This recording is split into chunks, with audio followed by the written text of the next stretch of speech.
Hey, you. Bravo's now in Canada. I just got chills. If you know Bravo, I love that. You love that? you know Vanderpump Rules, Why does it have to get so complicated? Summer House, Don't activate me because you've not seen me activated. Below Deck, I'm not your friend, I'm your captain. Top Chef, Hi, Chef. and Housewives. Definitely Housewives. I'm not gonna lie, I'm looking forward to this. Bravo, now available. It's insane. Subscribe now with your TV service provider. Fall in Canada has never been hotter. Frequency Podcast Network. Stories that matter, podcasts that resonate. In Springfield, they're eating the dogs. They're eating the cats. They're eating the pets of the people that live there. They're eating the dogs. They're eating the cats. They're eating the pets of the people that live there. Okay. So here's the thing I just can't wrap my mind around. American democracy is in danger of collapse. Racist lies have endangered the people of a small town as well as immigrants across the United States. Women are dying in hospitals from a lack of reproductive care. A presidential candidate with a good chance to win has promised to jail his political opponents and become, his own words, a dictator on day one. And at the same time,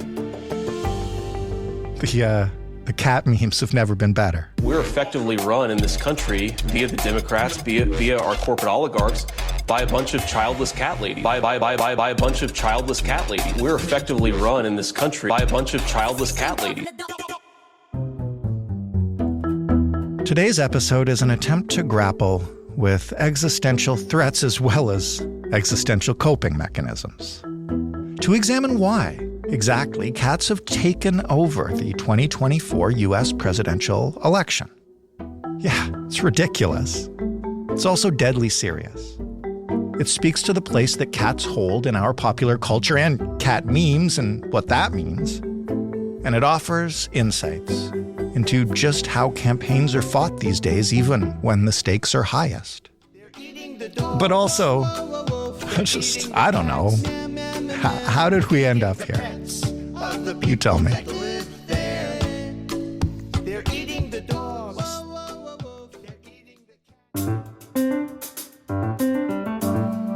I'm Jordan Heath Rawlings, and this is The Big Story.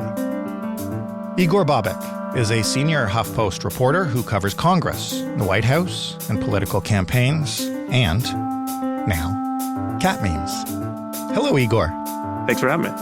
Why don't you start? And I know everybody's seen this, but just explain what Donald Trump said about cats at the widely watched presidential debate last week. And not just cats, dogs and other pets. Yeah, that's right. I mean, it took a lot of people by surprise, including Vice President Kamala Harris, who could hardly seem to believe that he was delving into this. But, he brought up this ugly rumor and smear of Haitian immigrants in Ohio, that they were eating people's pets. He said that they were eating dogs and eating cats.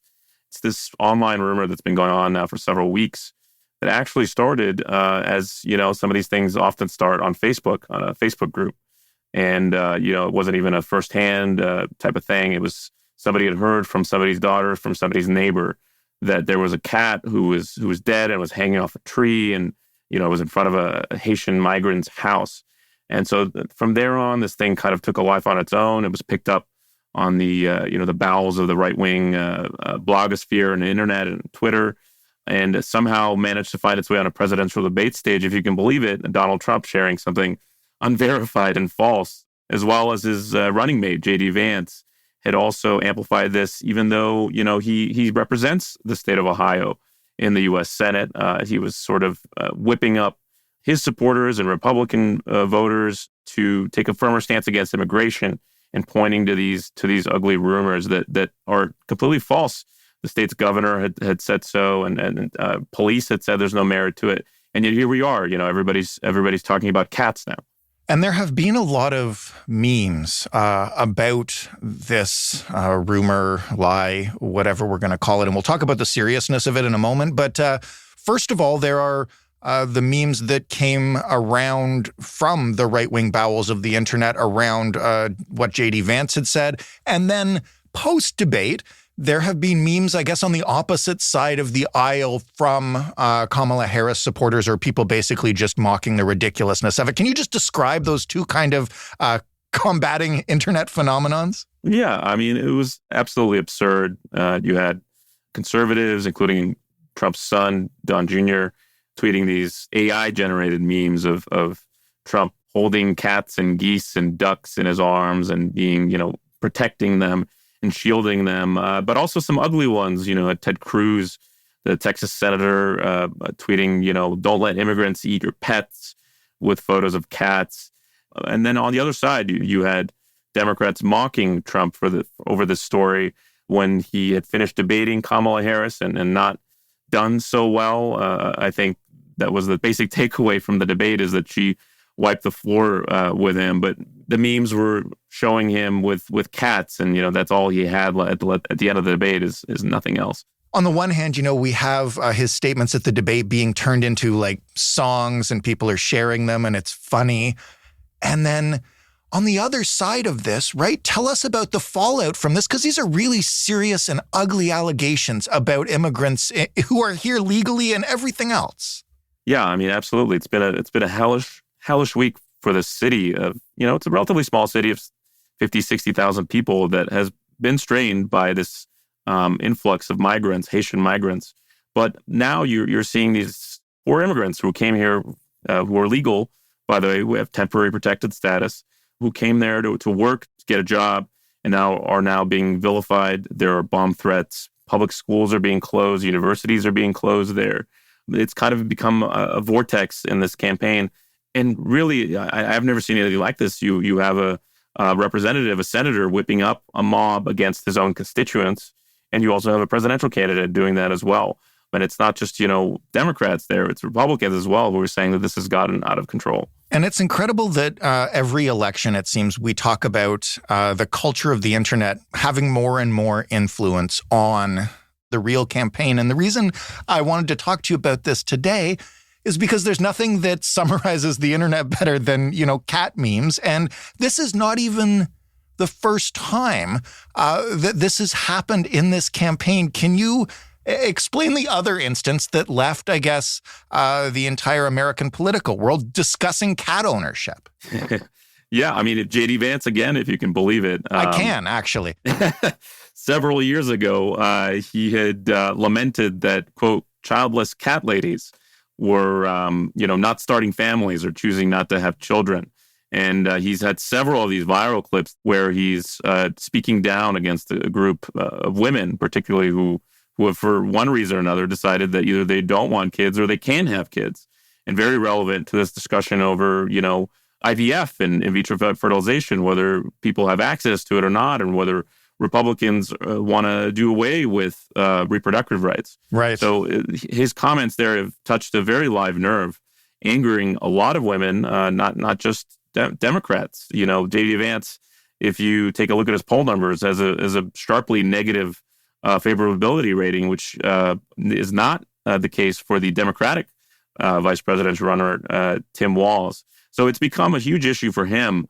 And him saying these kinds of things out there has really harmed his campaign. Some, Trump supporters have even questioned whether Trump made the right decision to pick J.D. Vance as his running mate, given that all this was already out there. I don't know if Trump's agreeing with that, given that he's echoing Vance and all his kooky comments. But it's a really ugly moment in the race. And as you pointed out, there are these moments that seem to go viral every presidential cycle.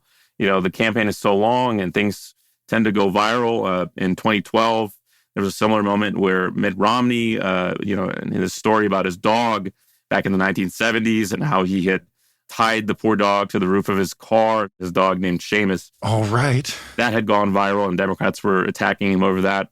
In past cycles, of course, dogs were a huge part of presidential campaigns. You had the Nixon checker speech with his Cocker Spaniel and other uses of dogs to humanize political candidates. This cycle, though, it appears to be truly the year of the cat, where cats have broken through, whereas in past cycles it was dogs.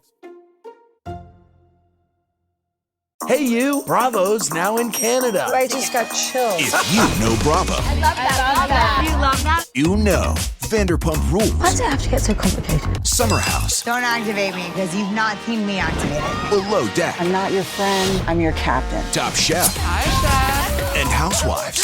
Definitely Housewives. I'm not gonna lie, I'm looking forward to this. Bravo, now available. It's insane. Subscribe now with your TV service provider. Fall in Canada has never been hotter.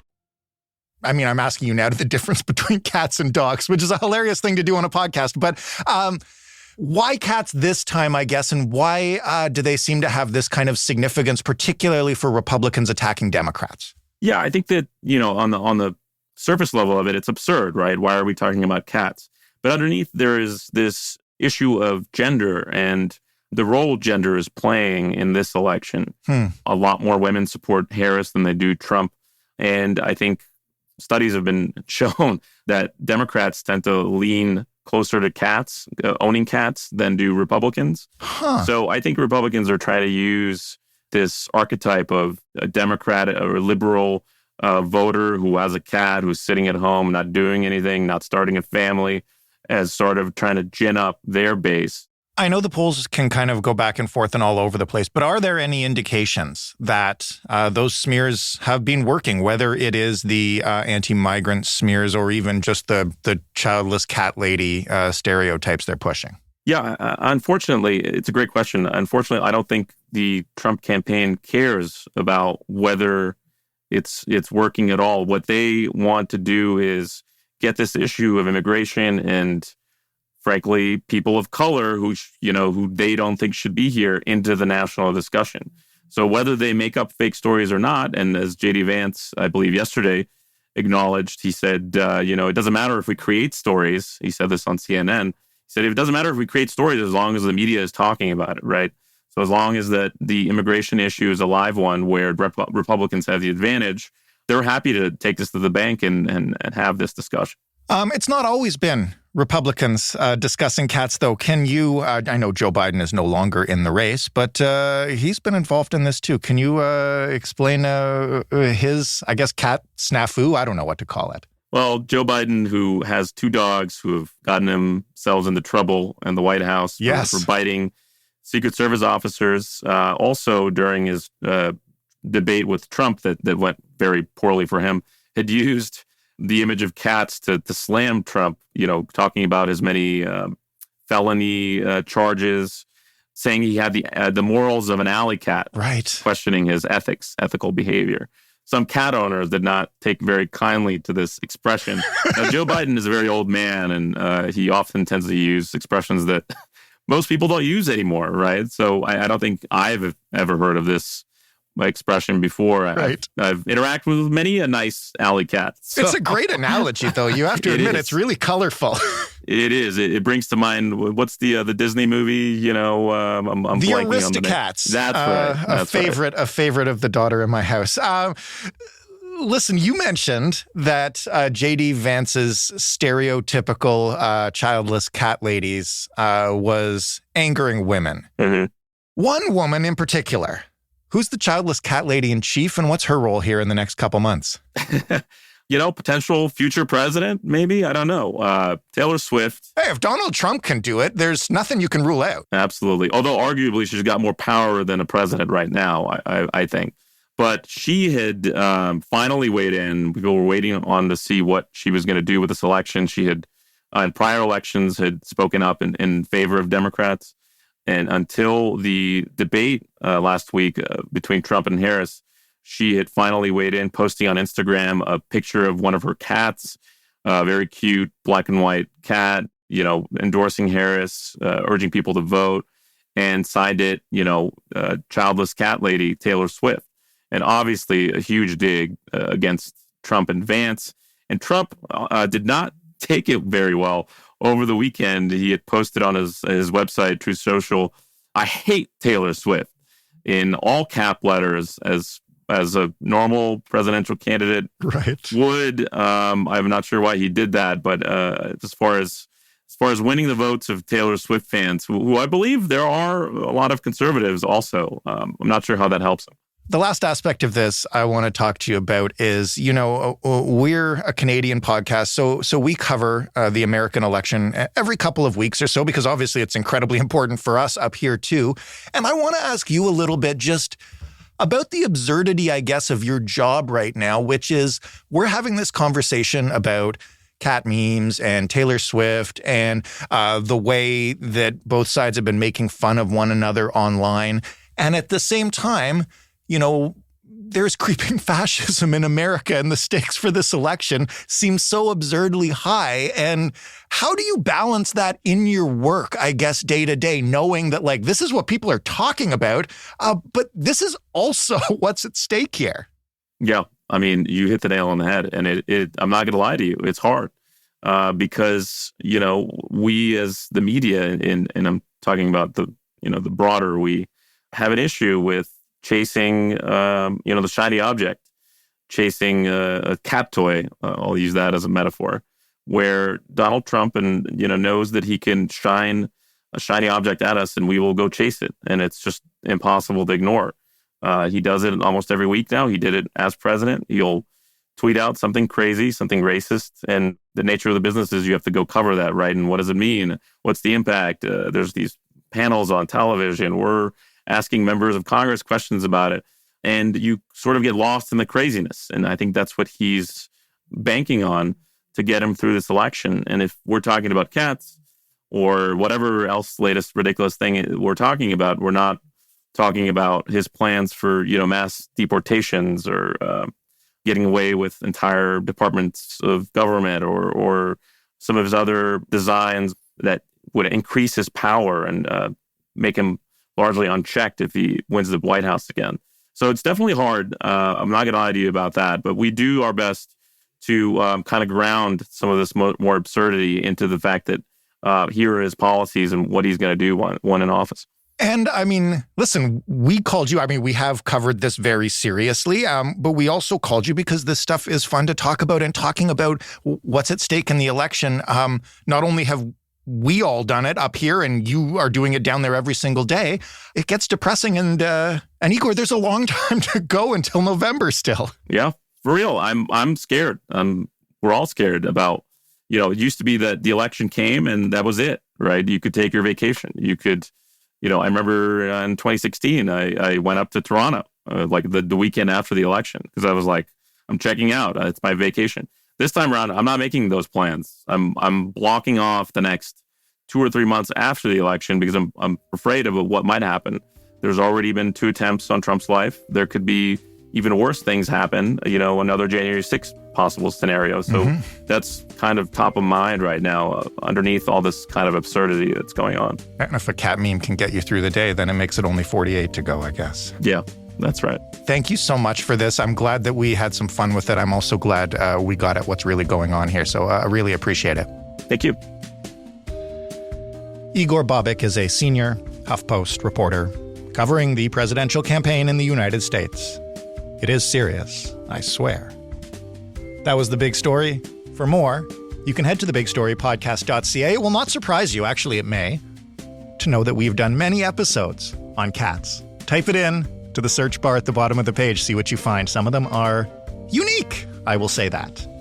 If you want to offer feedback or request an episode, another cat episode, you can do it by sending an email to hello@thebigstorypodcast.ca, or you can do it by picking up the phone and dialing 416-935-5935 and leaving a voicemail. The Big Story is available in any podcast player you like. Yes, that includes Seeker, Seekr, and on your favorite smart speaker when you ask it to play The Big Story Podcast. Thanks for listening. I'm Jordan Heath Rawlings. We'll talk tomorrow.